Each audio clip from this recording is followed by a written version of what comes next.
Java ஸ்கிரிப்டை use பண்ணி இன்ட்ராக்டிவான applications தான் நம்ம பண்ண போகிறோம் அப்படின்னு பேசியிருந்தோம். ஒரு வெப் அப்ளிகேஷனோட இன்ட்ராக்ட் பண்ணுறதுக்கு தான் ஜாவா ஸ்கிரிப்ட் தேவை. எந்த மாதிரிலாம் இன்ட்ராக்ட் பண்ணியிருக்கீங்க? இது வரைக்கும் நீங்கள் வெப்சைட்டில் ஏதாவது இன்ட்ராக்ட் பண்ணியிருக்கீங்களா? இன்ட்ராக்ட் பண்ணுறதுங்கிறது வெப்சைட்டுக்கு நம்ம ஏதாவது வெப்சைட்டுக்கு நீங்கள் ஏதாவது இன்புட் கொடுக்குறதா இல்லை அங்கேருந்து நீங்கள் டேட்டா எடுக்கிறது இந்த மாதிரிலாம் இருக்கும் இல்லையா? அதுதானே இன்ட்ராக்ஷன். அப்படி ஏதாவது பண்ணியிருக்கீங்களா? எடுக்கிறதுனா ஃபைல் இந்த மாதிரி டவுன்லோட் பண்ணுறது பண்ணியிருக்கேன். குட். கொடுக்குறதுனா இப்போ சைன் அப் ஃபார்ம்லாம் ரெஜிஸ்ட்ரேஷன் ஃபார்ம்லாம் இருக்கும்ல. Super, very good. அப்போ ரெஜிஸ்ட்ரேஷன் ஃபார்ம் அப்படின்றத நீங்கள் ஆல்ரெடி HTML CSS வச்சு ரெடி பண்ணியிருப்பீங்க. அப்போ அதில் கொடுக்குற டேட்டாவெல்லாம் ஹேண்டில் பண்ணுறதுக்கு ஜாவா ஸ்கிரிப்ட் தேவை நம்ம பார்த்துருந்தோம். வேற என்ன மாதிரிலாம் நீங்கள் இன்ட்ராக்ட் பண்ணலாம்? இப்போ லைக் போடுறது, கமெண்ட் கொடுக்குறது. Very good. அப்போ நான் லைக் போடுவேன். அப்போ எனக்கு வந்து லைக்கோட கவுண்ட் வந்து ஆல்ரெடி 1ன்னு இருந்தது. இப்போ லைக் கவுண்ட் என்ன மாறணும்? 2ன்னு மாறணும். இப்போ ஒரு வாட்டி கிளிக் பண்ணால் லைக்கோட கவுண்ட் வந்து 2ன்னு மாறணும். வேற என்னெல்லாம் பண்ணுவீங்க? கமெண்ட் பண்ணுவீங்க. கமெண்ட் வந்து இப்போ நீங்கள் ஃபார் எக்ஸாம்பிள் வெரி குட் இல்லை குட் அப்படின்னு சொல்லிட்டு இந்த மாதிரி ஏதாவது ஒரு கமெண்ட் கொடுக்கலாம். வேற என்ன மாதிரிலாம் நீங்கள் இன்ட்ராக்ட் பண்ணலாம்? சோஷியல் மீடியா பொறுத்த வரைக்கும் இதான் பண்ணியிருக்கேன். இப்போ ஜிமெயில் இந்த மாதிரியான இதுலலாம் வந்து ரெஜிஸ்ட்ரேஷன் ஃபார்ம்லாம் ஃபில் பண்ணியிருக்கேன். அதில் எல்லா டேட்டாவும்.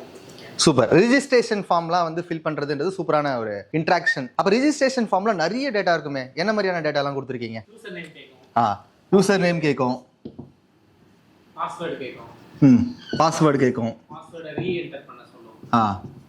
டேட் ஆஃப் பர்த் கேட்கும். ஏஜ் கேட்கும். ஏஜ் கேட்கும். இதுல கண்ட்ரி நீங்க இந்தியனா அந்த மாதிரி டீடைல்ஸ். Are you Indian? அவங்க ஏஜ் வந்து 18 மேல ஆயிடுச்சுங்கறத கன்ஃபார்ம் பண்ணுங்க அப்படிங்கிற மாதிரி. எஸ் ஆர் நோ சொல்லலாமா? எஸ் ஆர் நோ சொல்லலாம். ஸோ இந்த மாதிரி நீங்கள் அந்த ஃபார்மில் நிறைய ஃபில் பண்ணலாம். நீங்கள் மேரிடா இல்லையா அப்படின்னு சொல்லிட்டு நிறைய டேட்டாவெல்லாம் நீங்கள் அதிலோட இன்ட்ராக்ட் பண்ணியிருப்பீங்க. அப்போ சரி, ஓகே, இதெல்லாம் இன்ட்ராக்ட் பண்ணுறதுக்கு நமக்கு ஹெல்ப் பண்ண போகிறது யாரு? Java script. அப்போ இந்த டேட்டாவெல்லாம் எப்படி அதுக்கிட்ட போய் சேரணும் இல்லையா? அதுதானே இதெல்லாம் ஸ்டோர் பண்ணி வைக்க போகுது.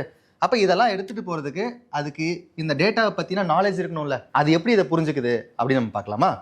இப்போ இந்த இதில் நம்ம நிறைய வகையான டேட்டா கொடுத்துருக்கீங்க. என்னென்ன வகையெல்லாம் கொடுத்துருக்கீங்கன்னா, ஒரு நம்பரில் கொடுத்துருக்கீங்க, ஒரு வார்த்தையாக ஒன்று கொடுத்துருக்கீங்க, அதுக்கப்புறம் வந்து அந்த ஸ்பெஷல் கேரக்டர்ஸ், நம்பர்ஸ், இதெல்லாம் ஆல்ஃபா நியூமரிக்காக ஒன்று கொடுத்துருக்கீங்க. அப்புறம் எஸ்ஆர் நோ மட்டும் சொல்கிற மாதிரி கொடுத்துருக்கீங்க. இப்போ மொபைல் நம்பர்லாம் கூட கொடுக்கலாம்ல. அப்போ மொபைல் நம்பர்னா 10 டிஜிட் இருக்குமே. அப்போ அது நம்பர்லேயே ரொம்ப பெரிய நம்பராக கொடுக்குறீங்க. இப்போ இந்த மாதிரியான டேட்டா இது எல்லாமே வகையான டேட்டா தானே. இது எல்லாத்தையுமே JavaScript what kind of டேட்டான்னு புரிஞ்சுக்கும். What kind of data. இது ஒரு வகை, இது ஒரு வகை, இது ஒரு வகை. இந்த வகைக்கெல்லாம் நம்ம இங்கிலீஷில் என்ன சொல்லலாம்? கைண்ட். வாட் கைண்ட் அப்படின்னு சொல்லலாம் இல்லையா? இதை ஜாவா ஸ்கிரிப்ட் வாட் கைண்டுக்கு பதிலாக what type of data it is. What type of data it is. This is number type of data. This is வார்த்தையை நம்ம என்ன சொல்லலாம்? ஸ்ட்ரிங் அப்படின்னு சொல்ல போகிறாங்க. இது புதுசாக இருக்கும். நம்மளுக்கு ஆல்ரெடி நம்பர் அப்படின்றது நம்மளுக்கு தெரிஞ்ச ஒரு வார்த்தை தான். நம்ம 2, 10, 15 இது எல்லாமே நம்பர்னு நம்ம பேசி பழகிருப்போம்.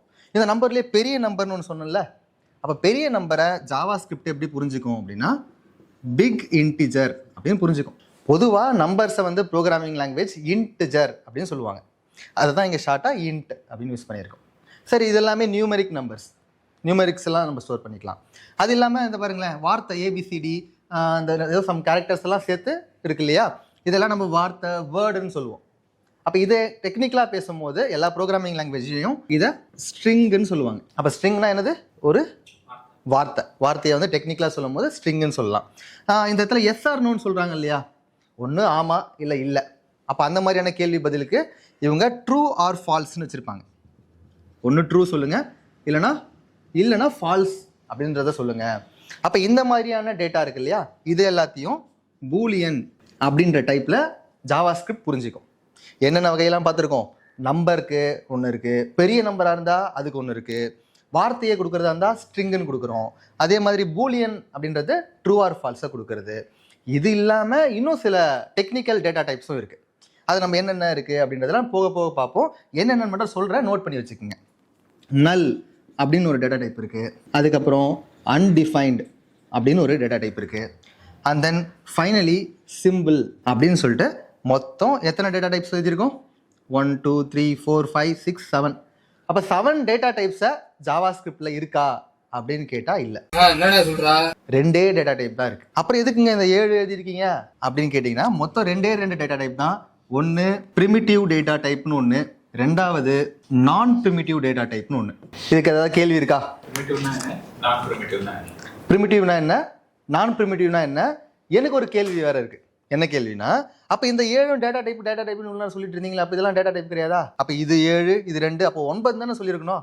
அது என்ன 2 டேட்டா டைப் அப்படின்னு கேட்டிங்கன்னா, இந்த 7யும் சேர்த்து அதை நம்ம என்ன பேர்ல சொல்ல போறோம்னா பிரிமிட்டிவ் அப்படின்ற டைப்ல சொல்ல போறோம். என்னங்க பிரிமிட்டிவ்னா ஒன்றும் இல்லைங்க. பிரைமரி ஸ்கூல்லாம் கேள்விப்பட்டிருப்பீங்களே. பிரைமரினா ஒரு பேசிக்கான சிலபஸ் எடுத்திருப்பாங்க. அப்போ பேசிக்கான டேட்டா டைப்ஸ் அப்படின்னும் புரிஞ்சுக்கலாம், இல்லை ரொம்ப முக்கியமான டேட்டா டைப்ஸ் அப்படின்னு நீங்கள் புரிஞ்சுக்கலாம். இது எல்லாத்தையும் குரூப் பண்ணி இவங்க இதுக்கு வச்சுக்கிட்ட பேர் தான் பிரிமிட்டிவ் டேட்டா டைப். அப்போ நான் பிரிமிட்டிவ் டேட்டா டைப்பை பற்றி நீங்கள் எதுவுமே பேசலையே அப்படின்னு கேட்டால், இதை பற்றி நம்ம பேச போகிறோம். பின்னாடி இதை பற்றி ரொம்ப டீட்டெயிலாகவே நம்ம டிஸ்கஸ் பண்ணலாம். இப்போதைக்கு நான் பிரிமிட்டிவ் டேட்டா டைப் கீழே ஆப்ஜெக்ட் எல்லாத்தையும் வச்சுக்கோங்க. கண்டிப்பாக ஆப்ஜெக்டை பற்றி ரொம்ப டீட்டெயிலாக நம்ம பின்னாடி டிஸ்கஸ் பண்ண போகிறோம். இப்போதைக்கு நான் பிரிமிட்டிவ்னா என்ன அப்படின்னு கேட்டால், அது ஒரு ஆப்ஜெக்ட் அப்படின்னு மட்டும் நான் வச்சுக்கோங்க.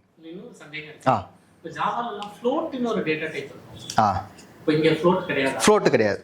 நல்ல டேட்டா டைப், நல்ல டவுட்டு. என்ன அப்படின்னா, இப்போ நான் வந்து வேற ஒரு லாங்குவேஜ் படிச்சிருக்கேன். அப்போ ஒவ்வொரு லாங்குவேஜுக்கும் டேட்டா டைப் மாறுமான்னு கேட்டால் கண்டிப்பாக மாறும். ஓ அப்படியா விஷயம். இப்போ ஜாவா படிக்கிறேன்னா நான் இதோட எக்ஸ்ட்ரா ஒரு 2-3 டேட்டா டைப் எக்ஸ்ட்ரா கூட சேர்த்து படிப்பேன். பைத்தான் படிக்கிறேன்னா ஒரு இதோட கொஞ்சம் டேட்டா டைப் கம்மியாக படிப்பேன். இப்போ ஜாவாவில் பார்த்தீங்கன்னா நம்பருக்கு மட்டுமே 6 டேட்டா டைப் வச்சிருப்பாங்க. பைட்டுன்னு ஒன்று வச்சிருப்பாங்க, ஷார்ட்டுன்னு ஒன்று வச்சிருப்பாங்க, இன்ட்டு, லாங்கு, ஃப்ளோட்டு, டபுள் அப்படின்னு சொல்லிட்டு மொத்தம் 6 டேட்டா டைப்பை வெறும் நம்பருக்காக மட்டுமே ஜாவாவில் வச்சிருப்பாங்க. ஆனால் ஜாவா ஸ்கிரிப்ட் அதை என்ன பண்ணியிருக்காங்கன்னா 2 டேட்டா டைப்புக்குள்ளே முடிச்சிட்டாங்க. ஒன்று நம்பர், இன்னொன்று பிக் இன்டிஜர்.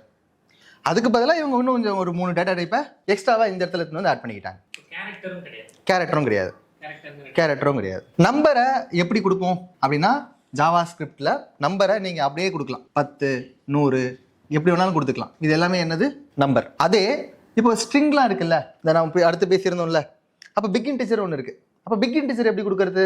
இப்போ இது நம்பரா பிக் இன்டிஜரா? இது நம்பர் தான். நம்பர் தான். ஒருவேளை பெரிய நம்பர் எழுதுறீங்க, இப்போ மொபைல் ஃபோன் நம்பர்லாம் எழுதுறோம்னா ரொம்ப 10 டிஜிட் இருக்கும், 11 டிஜிட் இருக்கும், 15 டிஜிட்ஸ் இருக்கும். அப்படின்னா அதெல்லாம் எப்படி ஹேண்டில் பண்ணோம்னா, நான் நம்பரே எழுதுறேன்னு வச்சுக்கோங்க, 98405678901112.